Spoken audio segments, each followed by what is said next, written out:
आमदार रणजितसिंह मोहिते पाटील यांच्या अडचणीत वाढ झाली आहे। भाजपकडून पक्ष शिस्तभंगाच्या कारवाईनंतर प्रादेशिक साखर संचालकांकडून सुद्धा नोटीस बजावण्यात आली आहे।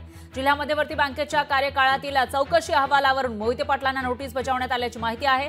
तर डीसीसी बँकेच्या आर्थिक गैरव्यवहार प्रकरणानंतर इतर सहकारी संस्थांवर संचालक पद कसं ठेवावं याबाबत मोहिते पाटलांना नोटीस बजावण्यात आली आहे। तर मोहिते पाटील सध्या सदाशिवनगरच्या शंकर सहकारी साखर कारखान्याचे चेअरमॅन आहेत, पण त्यांना या चेअरमॅन पदावर कसं काय ठेवता येईल याविषयी विचारणा करणारी नोटीस बजावल्याची माहिती समोर येते। त्यामुळे आता मोहिते पाटलांच्या अडचणी वाढताना दिसून येत आहेत। आमदार रणजितसिंह मोहिते पाटील यांच्या अडचणीत वाढ झालेली पाहायला मिळते।